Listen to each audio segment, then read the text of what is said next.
Malam itu hujan turun deras, seolah langit ikut marah bersama Raka. Ia berdiri di depan sebuah gereja tua yang hampir tak lagi dipakai, jendelanya retak dan kayu pintunya mulai lapuk dimakan waktu. Di tangannya tergenggam sebuah korek api dan satu benda yang berat, namun tak lebih berat dari amarah dalam dadanya, sebuah Alkitab tua yang ia temukan tergeletak di dalam gereja. Matanya merah, bukan karena air mata, tapi karena dendam yang dipelihara terlalu lama. Raka bukan ateis. Ia pernah percaya pada doa, pada kasih, pada surga. Tapi semua itu hancur sejak ibunya meninggal dengan tragis 5 tahun lalu dalam sebuah kecelakaan yang aneh dan tak adil. Mereka baru saja pulang dari kebaktian malam ketika truk ugal-ugalan menabrak mereka. Raka selamat, tapi ibunya tidak. Dan sejak saat itu, Raka menyalahkan satu-satunya sosok yang katanya Maha Kasih, Tuhan. Tanpa ragu, ia menyalakan korek api, dan melemparkannya ke atas Alkitab yang telah ia taruh di atas lantai kayu basah. Api kecil mulai menjilat sudut-sudut halaman kitab suci itu, menghitamkan ayat-ayat yang dulu diajarkan ibunya padanya setiap malam sebelum tidur. Tidak ada rasa bersalah di wajah Raka, hanya kehampaan. Ini bukan sekadar pembakaran buku. Ini adalah pembakaran kepercayaan, pengkhianatan yang disengaja kepada sesuatu yang dulu ia yakini. Kalau kau ada, lihat ini, gumamnya lirih, nyaris berbisik ke gelap malam. Lihat anakmu membakar kata-katamu. Ia menantang, namun tak ada guntur yang menyambar. Tak ada suara dari langit. Hanya api yang perlahan mengecil, kemudian padam karena hujan yang terus turun. Namun bekas hangusnya tetap ada, seperti bekas luka di hati Raka yang belum juga sembuh. Ia berjalan meninggalkan gereja dengan langkah berat. Bajunya basah kuyup, tapi hatinya tidak dingin. Hatinya terbakar oleh perasaan kalah, oleh kehilangan yang tak pernah ia terima. Dunia terasa sunyi, seakan Tuhan benar-benar memilih bungkam atas semua yang terjadi. Raka tidak tahu bahwa malam itu bukan akhir dari kemarahannya, melainkan awal dari perjalanan yang akan mengubah segalanya. Di sudut jalan, seekor kucing liar berlindung di bawah mobil, matanya memperhatikan Raka seolah mengawasinya. Raka sempat menoleh, merasa seperti diawasi, tapi segera mengabaikannya. Ia sudah terbiasa hidup sendiri, tanpa siapapun peduli. Ia pikir membakar Alkitab akan memberikan kelegaan, tapi yang ia rasakan hanyalah kekosongan yang lebih dalam dari sebelumnya. Saat sampai di rumah kontrakannya yang sempit, listrik padam. Raka duduk di lantai, menggigil. Ia menyalakan sebatang rokok, mengisapnya dalam-dalam, lalu menatap langit-langit gelap. Untuk pertama kalinya sejak kejadian itu, ia merasa takut. Tapi ia tidak tahu kenapa. Ia hanya tahu bahwa sejak membakar Alkitab itu, ada sesuatu yang berbeda. Entah apa, dan malam itu, saat ia memejamkan mata, mimpi aneh datang. Ia melihat ibunya menangis di tengah api yang sama, memanggil namanya dengan suara lirih.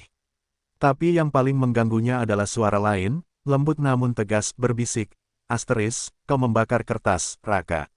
Tapi bukan firman. Asteris ia terbangun dengan keringat dingin. Dan entah kenapa, ia merasa seperti baru saja membuka pintu yang seharusnya tidak ia buka. Sudah 3 hari sejak malam itu, namun perasaan Raka tak kunjung tenang. Ia mencoba kembali ke rutinitasnya, kerja serabutan di bengkel, nongkrong malam di warung kopi, mabuk murah di kamar kontrakan, tapi semua itu terasa hambar. Sesuatu terus mengusiknya, seperti bayangan yang mengikuti setiap langkahnya. Ia mengira itu hanya efek psikologis dari rasa bersalah, tapi semakin hari, gangguan itu semakin nyata. Malam-malamnya mulai dipenuhi mimpi aneh. Kadang ia melihat kobaran api melahap seisi ruangan, kadang ia mendengar suara Alkitab terbakar berulang kali, disertai dengan tangisan seorang perempuan, selalu tangisan yang sama, memilukan dan mengguncang. Suara ibunya. Ia terbangun berkali-kali dengan jantung berdebar, tubuh dingin seperti es. Ia bahkan mulai tidur dengan lampu menyala, hal yang tak pernah ia lakukan sebelumnya. Pada siang hari, Raka merasa seperti diawasi. Bayangan yang tak seharusnya ada di tembok, suara langkah kaki di belakangnya saat jalan sendiri, bahkan aroma hangus samar yang kadang muncul tanpa sumber. Di bengkel, ia sempat menjatuhkan satu set kunci karena mendengar bisikan samar, padahal tak ada siapa-siapa. Teman-temannya mulai mencurigainya kelelahan atau sakau, tapi Raka tahu ini bukan hanya dalam pikirannya. Suatu sore, ia memutuskan untuk kembali ke gereja tua itu. Bukan karena rindu, tapi karena rasa penasaran dan ketakutan yang memuncak. Ia ingin memastikan bahwa semua yang terjadi hanyalah kebetulan, dan tidak ada yang berubah. Tapi saat tiba di sana, ia terkejut melihat halaman gereja bersih dan rapi, seolah seseorang telah datang dan merapikannya. Bahkan sisa abu dari Alkitab yang ia bakar, hilang. Lenyap. Di dalam gereja, suasananya lebih sunyi dari sebelumnya. Tidak ada tanda-tanda kebakaran, tidak ada bekas hitam di lantai. Tapi di altar yang berdebu, tergeletak sebuah kertas kecil yang tidak ia taruh. Dengan tangan gemetar, Raka mengambilnya dan membaca tulisan tangan yang samar namun jelas, asteris, kebenaran tidak terbakar. Kau akan belajar, asteris ia menjatuhkan kertas itu, dan untuk sesaat merasa seolah ada yang berdiri tepat di belakangnya. Tanpa berpikir panjang, ia lari keluar dari gereja, napas terengah, pikiran kacau. Ia tak tahu apa yang sedang terjadi padanya. Semua ini terasa seperti hukuman, tapi juga seperti panggilan. Sesuatu yang mencoba menariknya kembali ke jalan yang pernah ia tinggalkan. Tapi Raka belum siap untuk itu. Ia marah, takut, bingung. Ia hanya ingin semuanya berhenti. Di malam keempat, ia kembali bermimpi, tapi kali ini, ia melihat ibunya duduk di padang rumput, tersenyum, memegang Alkitab yang sama. Nak, katanya lembut, Tuhan belum selesai denganmu. Raka terbangun dengan air mata menetes tanpa sadar. Ia duduk diam selama berjam-jam, tak tahu apakah ia sedang dihukum, atau sedang diselamatkan. Dan mulai malam itu, satu pertanyaan muncul dan terus mengganggunya, asteris apa yang sebenarnya ia bakar malam itu. Asteris, sudah 3 hari sejak malam itu, namun perasaan Raka tak kunjung tenang.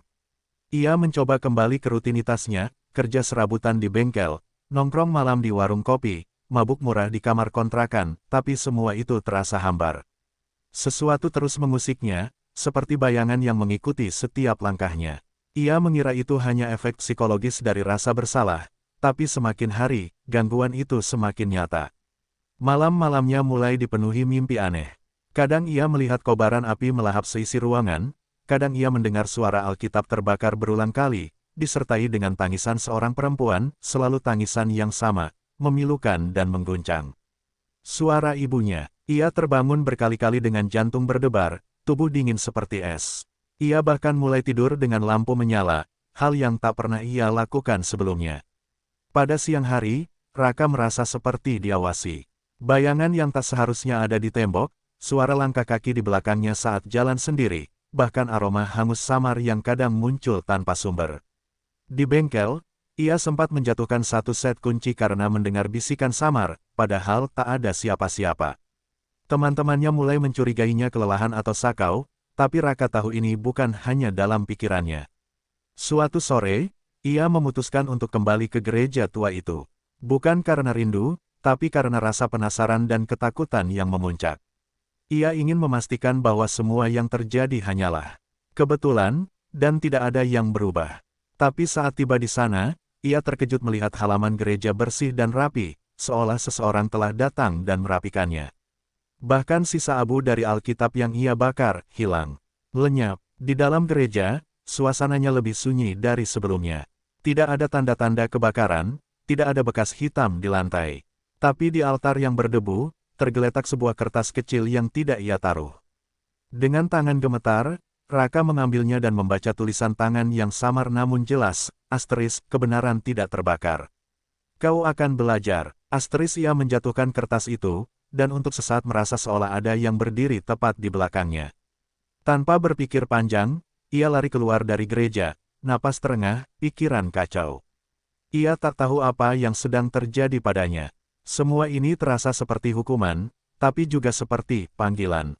Sesuatu yang mencoba menariknya kembali ke jalan yang pernah ia tinggalkan. Tapi Raka belum siap untuk itu. Ia marah, takut, bingung. Ia hanya ingin semuanya berhenti. Di malam keempat, ia kembali bermimpi, tapi kali ini, ia melihat ibunya duduk di padang rumput, tersenyum, memegang Alkitab yang sama. Nak, katanya lembut, Tuhan belum selesai denganmu. Raka terbangun dengan air mata menetes tanpa sadar. Ia duduk diam selama berjam-jam, tak tahu apakah ia sedang dihukum, atau sedang diselamatkan. Dan mulai malam itu, satu pertanyaan muncul dan terus mengganggunya, asteris apa yang sebenarnya ia bakar malam itu. Asteris, malam itu, Raka menatap Alkitab kecil pemberian Bu Marta yang tergeletak di atas meja. Sudah berjam-jam ia hanya menatapnya, belum berani menyentuh. Bagian dalam dirinya masih menolak. Tapi ada sesuatu yang menahan tangan itu tetap di sana, seolah ia tahu, sekali ia membuka lembaran itu, hidupnya takkan pernah sama lagi. Ia akhirnya membuka sampulnya perlahan. Kertasnya sudah kuning, beberapa halaman sobek dan direkatkan dengan selotip. Di tengahnya, ia menemukan satu halaman yang hampir hilang, disobek lalu dilipat kembali dengan hati-hati. Di situ tertulis, asteris, aku tidak akan membiarkan engkau dan tidak akan meninggalkan engkau. Asteris Ibrani 13:5. Kata-katanya sederhana, tapi menamparkan hati Raka dengan lembut. Ia menutup buku itu cepat-cepat, seperti tersengat. Ia mematikan lampu dan berbaring, tapi malam itu, pikirannya terus kembali ke masa kecil. Ia teringat ibunya, duduk di samping tempat tidur, membacakan ayat-ayat yang sama dengan suara lembut. Ibunya tidak fanatik, tapi selalu percaya. Bahkan di hari-hari terakhir hidupnya, ia tetap mengajak Raka berdoa, walau Raka remaja waktu itu sudah mulai mencibir. Asteris, Ibu, Tuhan gak akan tolong kita. Kita miskin, ditinggal ayah, dan terus-terusan sial, asteris katanya waktu itu. Tapi ibunya hanya tersenyum. Asteris, Tuhan gak janji dunia ini adil. Tapi dia janji selalu dekat. Asteris. Air mata mengalir tanpa izin. Raka tak sadar ia menangis. Bukan karena sedih, lebih karena menyesal. Ia merasa seperti membunuh sesuatu yang pernah berharga. Ia telah membakar kenangan, harapan, bahkan sebagian dirinya sendiri. Dan kini bara itu mulai menyala kembali, bukan dengan api amarah, tapi dengan api kerinduan yang lama padam. Keesokan harinya, Raka memutuskan mengunjungi makam ibunya.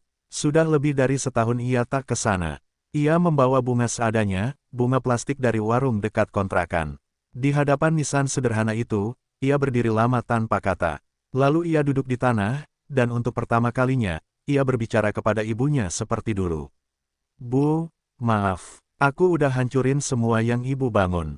Ibu bilang jangan pernah benci Tuhan, tapi aku benci. Aku benci semuanya, tapi sekarang aku capek, Bu. Capek jadi orang yang marah terus. Ia terisak, menunduk. Lalu perlahan ia mengeluarkan Alkitab kecil dari jaketnya, meletakkannya di atas nisan. Asteris, aku nggak tahu mulai dari mana, tapi, aku mau coba lagi, Bu. Asteris, hari itu langit cerah, dan angin bertiup pelan, sejuk. Raka tidak mendengar suara dari surga, tidak ada mujizat terjadi. Tapi saat ia berjalan meninggalkan makam, ia merasa sedikit lebih ringan. Bayangan masa lalu masih mengikutinya, tapi kini tidak lagi seperti hantu, melainkan seperti bagian dari dirinya yang siap untuk dimaafkan. Dan malam itu, ia membuka Alkitab kembali, bukan karena terpaksa, tapi karena ingin.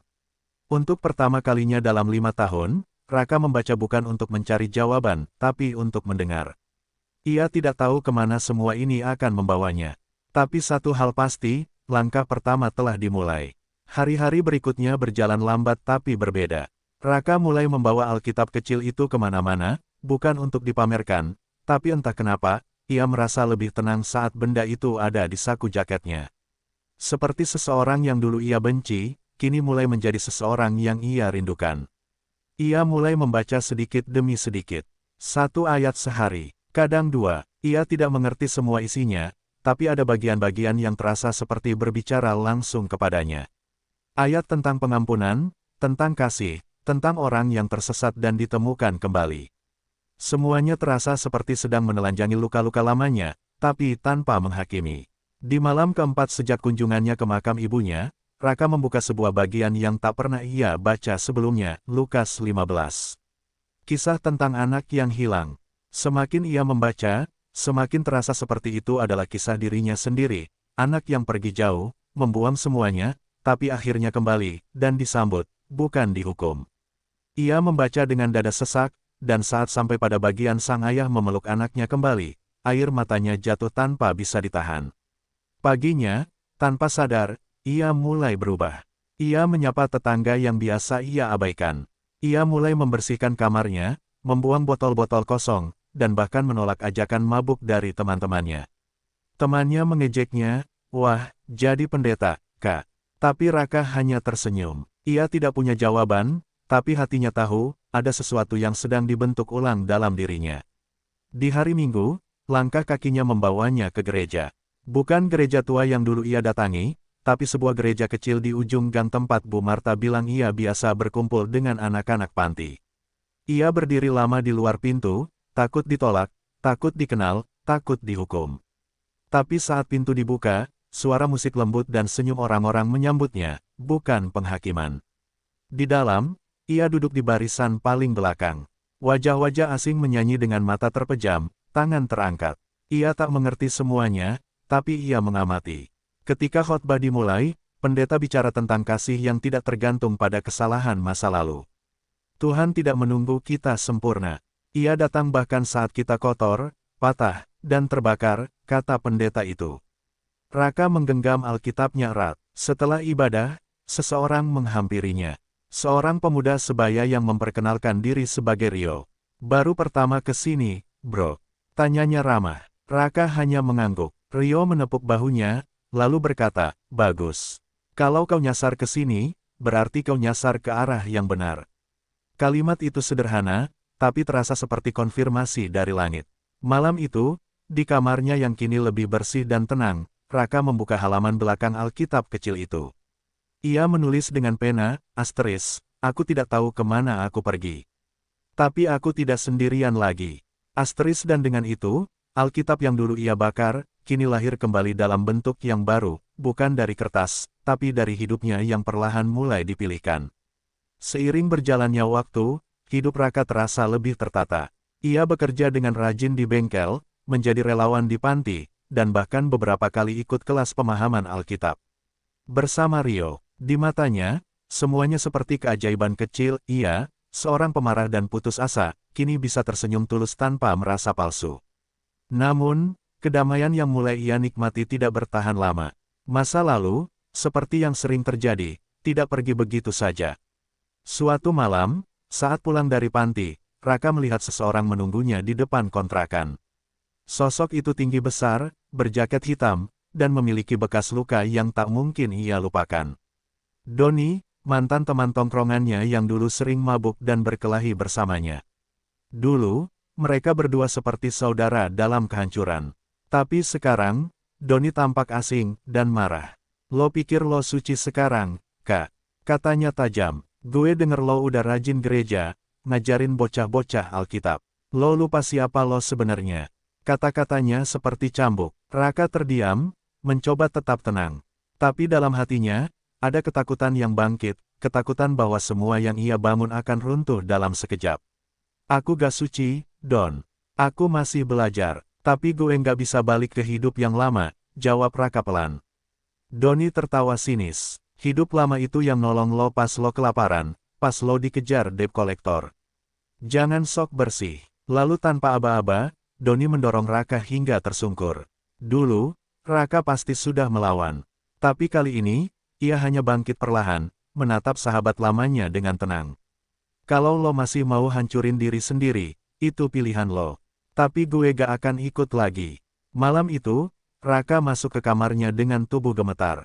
Ia duduk di lantai, menarik napas dalam-dalam, dan membuka Alkitab kecilnya. Halaman yang terbuka menunjukkan Mazmur 34/19, asteris, orang benar banyak menderita, tetapi Tuhan melepaskan dia dari semuanya itu. Asteris ia tidak tahu apakah dirinya sudah bisa disebut orang benar, tapi ayat itu memberinya kekuatan.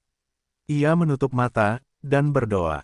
Untuk pertama kalinya sejak ibunya meninggal, ia benar-benar berdoa dari hati. Bukan karena takut, tapi karena ia tahu, Tuhan mendengarkan. Keesokan harinya, Rio menemuinya dan melihat luka di pipi Raka. Lo oke? Tanya Rio khawatir. Raka hanya mengangguk. Masa lalu gue balik, tapi sekarang gue tahu cara menghadapinya. Rio tersenyum dan menepuk bahunya. Kadang kedamaian yang asli justru datang setelah badai. Lo kuat, Kak. Hari-hari setelah itu tak mudah. Doni dan beberapa teman lamanya sempat datang lagi, menekan, menggoda, bahkan mengancam. Tapi Raka bertahan, bukan dengan kekerasan, tapi dengan ketenangan yang membuat orang bingung. Ia tidak membalas, ia tidak mundur, ia berdiri, karena sekarang ia tahu siapa yang menopangnya. Dan perlahan, orang-orang mulai berhenti datang. Seperti badai yang kehilangan arah, mereka menyadari Raka tak lagi bisa ditarik mundur. Ia bukan musuh mereka, tapi ia juga bukan bagian dari mereka lagi. Ia telah memilih jalan baru. Dan meski penuh luka dan rintangan, jalan itu membawa damai yang tak pernah ia rasakan sebelumnya. 1 minggu setelah kejadian dengan Doni, Raka kembali mengunjungi panti asuhan Bu Marta, kali ini untuk membantu membereskan gudang belakang. Tempat itu dipenuhi kotak-kotak tua, berisi buku, mainan, dan pakaian lama. Saat ia sedang memindahkan tumpukan kardus berdebu, pandangannya jatuh pada sebuah kotak kecil berwarna coklat dengan label kusam, asteris, untuk Raka, dari ibu. Asteris, darahnya seperti berhenti mengalir sejenak. Ia membuka kotak itu dengan tangan gemetar. Di dalamnya, ada sebuah shawl wol yang pernah ibunya rajut, masih utuh meski sudah lama. Dan di bawahnya, ada amplop putih bertuliskan tangannya sendiri, asteris, untuk Raka, jika suatu hari kau ingin pulang. Asteris tenggorokan Raka tercekat. Ia membuka surat itu perlahan, dan tulisan tangan ibunya mulai mengalir seperti suara yang lama tak terdengar. Lebih besar dari, Raka sayang.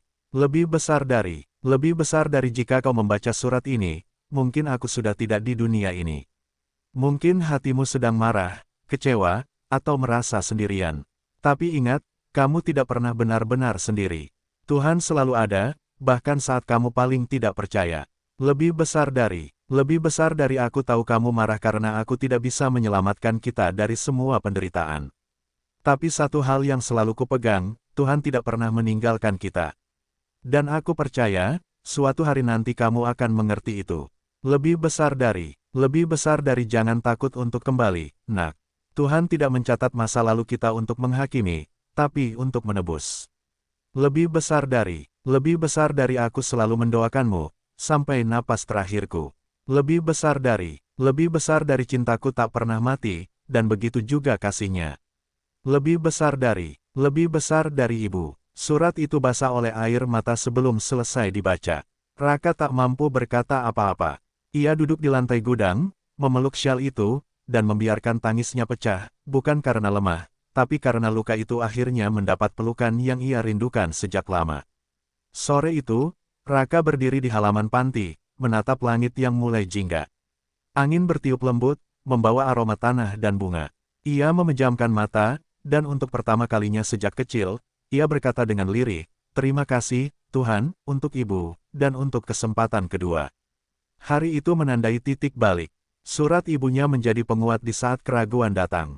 Ia tahu hidupnya tidak otomatis jadi sempurna, dan masa lalu tetap meninggalkan bekas. Tapi kini, bekas itu bukan luka terbuka, melainkan jejak perjalanan yang membuatnya sadar siapa dirinya, dan siapa yang telah setia menyertainya sejak awal. Hari-hari berlalu, dan luka hati Raka perlahan berubah menjadi pelajaran. Ia mulai melihat hidup dengan mata baru, bukan hanya sebagai perjuangan, tapi sebagai perjalanan penyembuhan. Namun satu bagian dari hatinya belum tuntas, amarah terhadap ayahnya. Ayahnya adalah sosok yang selalu menjadi bayang-bayang gelap dalam hidup Raka. Sejak kecil, ia ingat betapa sering ibunya menangis diam-diam karena kekerasan dan pengkhianatan pria itu. Setelah ayahnya meninggalkan mereka, Raka bersumpah tak akan pernah memaafkan. Baginya, semua kehancuran berakar dari sosok itu. Namun sejak ia membaca Alkitab dan surat dari ibunya, kalimat tentang pengampunan terus menghantui, asteris, ampunilah, sebagaimana kamu telah diampuni. Asteris Raka tidak bisa menepisnya. Firman itu seperti bisikan halus yang terus datang, bukan memaksa, tapi mengundang. Dan akhirnya, ia tahu, ia harus bertemu ayahnya. Bukan untuk balas dendam, tapi untuk membebaskan dirinya sendiri.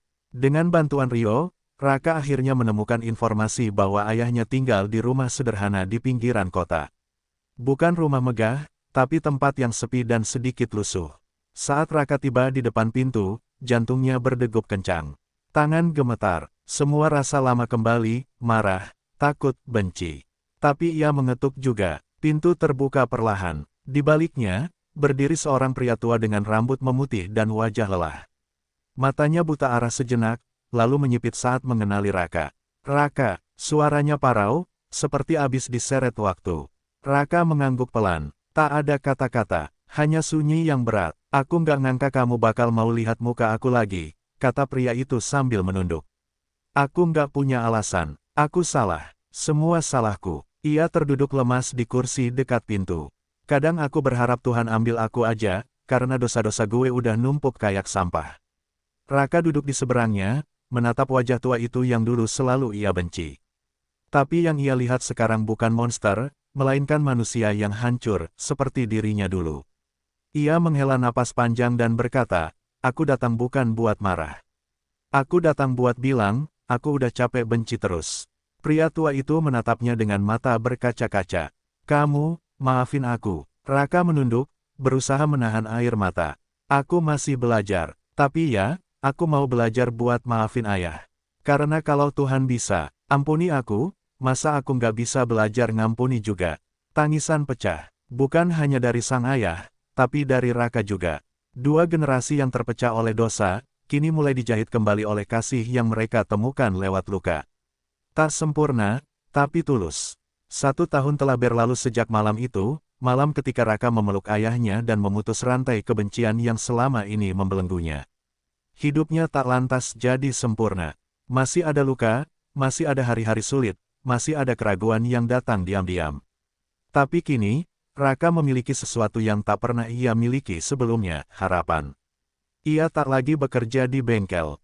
Setelah mendapat kepercayaan dari gereja kecil tempat Rio melayani, Raka mulai membantu di program rehabilitasi untuk anak muda bermasalah. Ia bukan pendeta, bukan guru, hanya seorang yang pernah jatuh dan tahu rasanya tersesat. Dan justru karena itu, banyak dari mereka mendengarkan. Suatu malam, dalam sebuah sesi berbagi, Raka berdiri di depan ruangan kecil berisi belasan pemuda. Ia membawa Alkitab kecil yang dulu pernah ia bakar, halamannya hangus di pinggir, tapi isinya masih utuh. Ia mengangkatnya tinggi dan berkata, buku ini pernah saya benci. Saya bakar karena saya pikir Tuhan itu kejam. Tapi saya salah. Api bisa membakar kertas, tapi tidak bisa membakar kebenaran. Semua diam, beberapa tertunduk, beberapa meneteskan air mata. Raka melanjutkan, saya bukan orang suci. Saya masih belajar, tapi saya tahu satu hal, tidak peduli seberapa hancurnya hidupmu, tidak ada yang terlalu rusak untuk Tuhan perbaiki. Usai sesi itu, seorang pemuda bernama Fikri menghampirinya. Kak Raka, lo pernah ada di tempat kayak gue. Gue pikir gue udah selesai, gak ada harapan. Tapi kalau lo bisa bangkit, mungkin gue juga bisa ya. Raka menepuk bahunya sambil tersenyum. Bukan karena gue kuat, Fik. Tapi karena ada kasih yang gak pernah nyerah sama kita. Di kamar kontrakannya yang kini rapi dan penuh tulisan pengharapan, Raka duduk dan menulis lagi di dinding terakhir yang masih kosong. Tulisan itu besar, tegas, dan menjadi penutup semua luka lama. Lebih besar dari, aku pernah membakar firman, tapi firman itulah yang menyelamatkanku dari api yang sebenarnya. Asteris, kini, ia tidak hanya hidup, ia menyala. Bukan terbakar oleh amarah, tapi bersinar karena kasih yang menyelamatkan. Dan dari abu kehidupannya yang dulu, berdirilah seorang baru, Raka, si anak hilang yang pulang, dan kini membawa terang bagi yang masih tersesat di jalan gelap.